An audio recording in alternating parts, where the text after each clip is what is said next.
Here's your wrestling news for June 10th, 2022, and your headlines for today include: update on Roman Reigns being pulled from Money in the Bank event, big change to Roman Reigns' new contract, will he be appearing even less? Alexa Bliss says she doesn't even know who top AEW star is in defense of Athena. Latest news on Cody Rhodes' condition after pectoral surgery. The Rock's XFL makes major hirings ahead of 2023 kickoff. I wouldn't be opposed. Major WWE star released in 2020 is open to a comeback. Spoilers on Bron Breakker's next challenger, main event of July's Great American Bash. Current champion suffers injury scare at latest NXT 2.0 tapings. Killian Dain says WWE are idiots for not pushing one released superstar. Former ECW World Champion set to have surgery. FITE TV are charging huge amount to fans for Ric Flair's last match bundle, and more. We are kicking off today with the undisputed WWE Universal Champion Roman Reigns, who has had an interesting schedule as of late. It is known that Reigns' new lucrative contract means he'll be wrestling far less, with the Tribal Chief no longer part of July 2nd's Money in the Bank Premium Live event.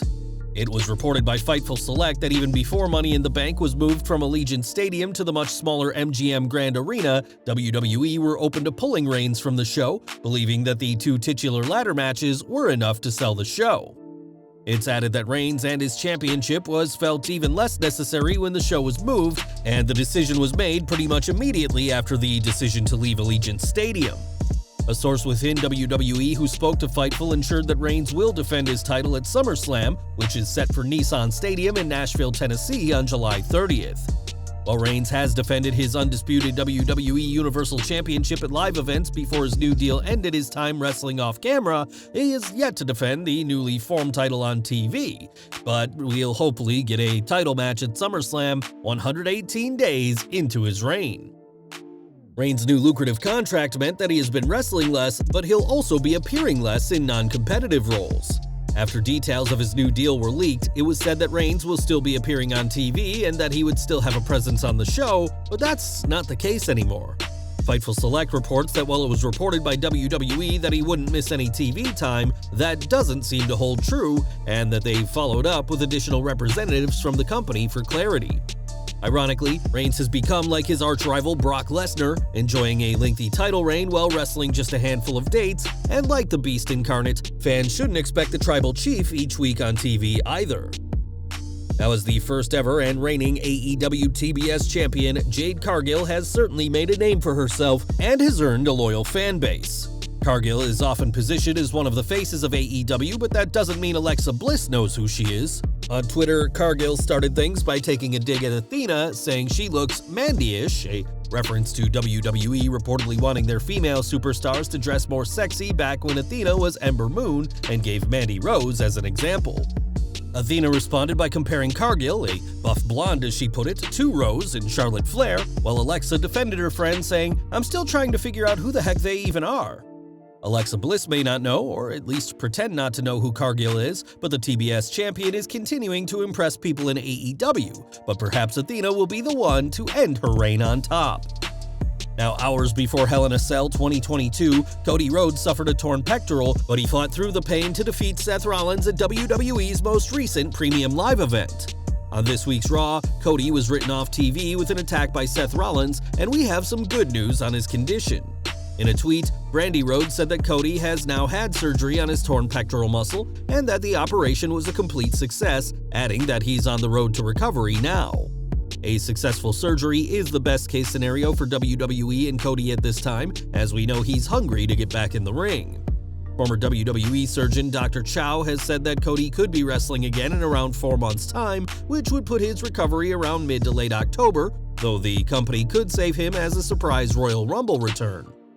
Cody earned the respect of a lot of fans with his performance last Sunday and has proven just how dedicated he is, but now is the time for the former TNT champion to rest up and take it easy. We've got news from the XFL now, as there's been some major updates to the league this week. This week, the Rock's Football League announced some key hirings, as well as the coaching staff for all 8 of its teams. XFL's multi-year agreement with Disney and ESPN will last from 2023 to 2027, though that hinges on the league lasting more than one season like it did in 2001 and 2020. With the XFL draft set for this November and kickoff scheduled for next February, it won't be long until things really get started, as The Rock is looking to add successful football league owner to his list of impressive accolades. When WWE released Zack Ryder in April 2020, few fans could have predicted the path his career would go. After years as little more than a beloved jobber for Vince McMahon, Ryder invented himself under his real name Matt Cardona and has gone on to become one of the most popular and successful acts not signed to WWE or AEW. Speaking to Bleacher Report this week, Cardona was asked about a possible WWE return, and while he's open to the idea, some changes would need to be made. "I wouldn't be opposed to coming back as Zack Ryder. It would basically be me, just with the old Zack Ryder name. I would love to come back as me, Matt Cardona, but I think realistically, the WWE has that IP and they've invested a lot in that name, so I would have no problem doing it, even if it was just a one-off at the Royal Rumble." While he may have been a fun-loving goofball in WWE, the reigning NWA World Champion is more serious now and would want that attitude if he returned. We've seen superstars return in the past, with Drew McIntyre and Jinder Mahal becoming WWE Champion after being released, and we can't count out a return for the former Broski, even for one night. Over to NXT 2.0 now, as the next 2 weeks of tapings have been done for the paint-splattered brand, with the plan being for the show to be live again for the June 28th episode. That means we know what the future holds for the NXT Championship, so if you don't want to be spoiled, we recommend skipping the next 30 seconds of the video. For the taping that'll air on June 14th, NXT Champion Bron Breakker will successfully retain his title against Duke Hudson, but will be confronted by Cameron Grimes after the match. Grimes will speak about both of their careers and will challenge Breakker to a title match at Great American Bash, a challenge that the champ will accept. After just losing the North American Championship to Carmelo Hayes at In Your House, this will mark Grimes' first shot at the NXT Championship, as he looks to add his name to the talented stars who have captured NXT's top prize. The recent tapings may have been good for Cameron Grimes, but one NXT superstar wasn't so lucky on the show that'll be aired next week. During the taping for the June 14th episode, Toxic Attraction was involved in a match with Cora Jade, Indy Hartwell, and Roxanne Perez, and PW Insider reports that after Jade hit a cannonball senton on Dolin, the latter didn't get up. Calling an audible, Jade quickly pinned Dolin to end the match, and the NXT Women's Tag Team Champion received a standing ovation from fans as she was helped to the back. While Dolin did make an appearance later in the tapings, she did not get physical at all, leading to speculation as to what exactly happened with her in the match. Dolin's tenacity and toughness earned her a standing ovation despite being part of NXT's 2.0's dominant heel female faction, and we're hoping for the best for the Toxic Attraction member. Last year, Killian Dain was released from WWE, bringing his 5 years with the company to an end, but a year after his Sanity leader Eric Young was cut. Young, a former TNA World Heavyweight Champion, had a ton of buzz when he joined NXT the same year as Dain did, but he never reached the same heights as he did in his old promotion. While speaking on the Two-Man Power Trip podcast this week, Dain spoke about Young's time in WWE and didn't hold back in how he feels about Vince McMahon's company. "WWE were idiots for not putting the NXT Championship on Eric Young when we were in NXT. Dain added that he considers Young vastly underrated in WWE and believed that he could have been a top name for the promotion that could help countless younger competitors.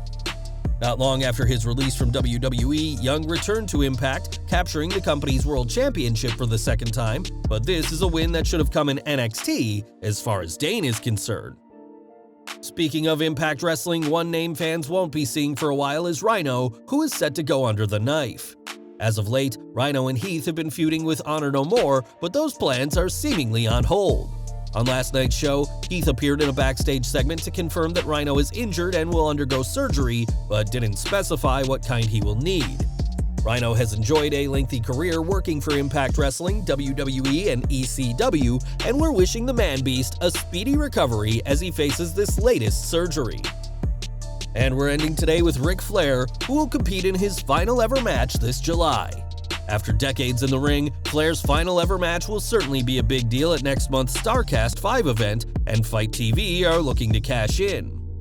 It's FITE who will be airing the final match of the Nature Boy, and one listing is charging $120 for the privilege of seeing his in-ring career come to an end.